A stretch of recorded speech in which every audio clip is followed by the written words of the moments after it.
অনুষ্ঠান, অনেক পুরস্কার বাকি রয়ে গেছে। তো আমি অঞ্জনা একটু 1 মিনিট বলতেই হয়।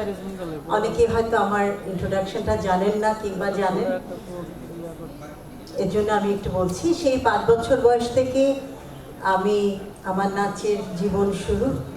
অঞ্জনা সেই নাচতে নাচতেই চলচ্চিত্রে আগমন 14 বছর বয়সে, এবং এই পর্যন্ত দেশে বিদেশে মিলিয়ে প্রায় 250-এর উপরে ছবির কাজ করেছি। এবং আমি এশিয়া মহাদেশের শ্রেষ্ঠ নৃত্যশিল্পীর পুরস্কার সহ নাচে 3বার জাতীয় পুরস্কার এবং অভিনয় 2বার জাতীয় চলচ্চিত্র পুরস্কার এবং বাচশ্বাস 3বার পুরস্কার আমার ভাগ্যে জুটেছে।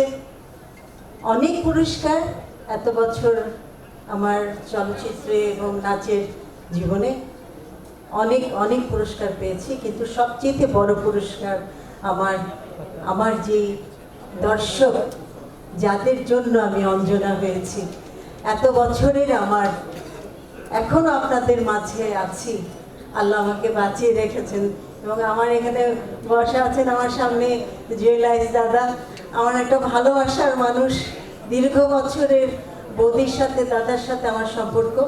এবং আরও উপস্থিত আছে এখানে আমাদের সোহাগ, আমাদের নাচের কোরিওগ্রাফার, এবং আমাদের কুইন, আমাদের র্যাঙ্ক কুইন টুম্পা ওখানে আছে, আমাদের চলচ্চিত্রের একজন গুণী অভিনেত্রী কেয়া চৌধুরী, সেও উপস্থিত আছেন।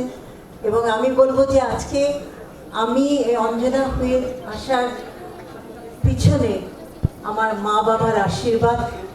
আমার মা বাবা অনেক কষ্ট করেছেন আমার এই অঞ্জনা হওয়ার পিছনে, এবং তারপরে আমি আল্লাহর রহমত বলবো।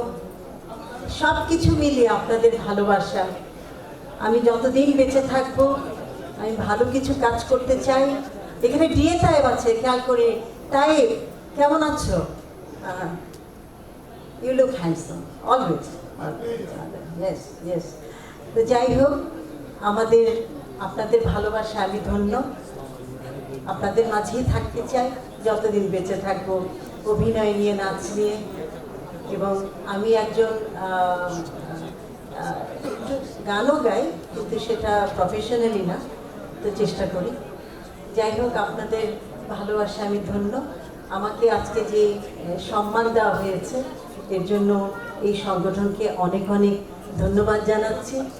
আমি যতদিন বেঁচে থাকবো আপনাদের ভালোবাসা নিয়ে থাকবো। দেখা হবে, কথা হবে। আপনাদের ভালোবাসায় আমি ধন্য। আল্লাহ হাফিজ।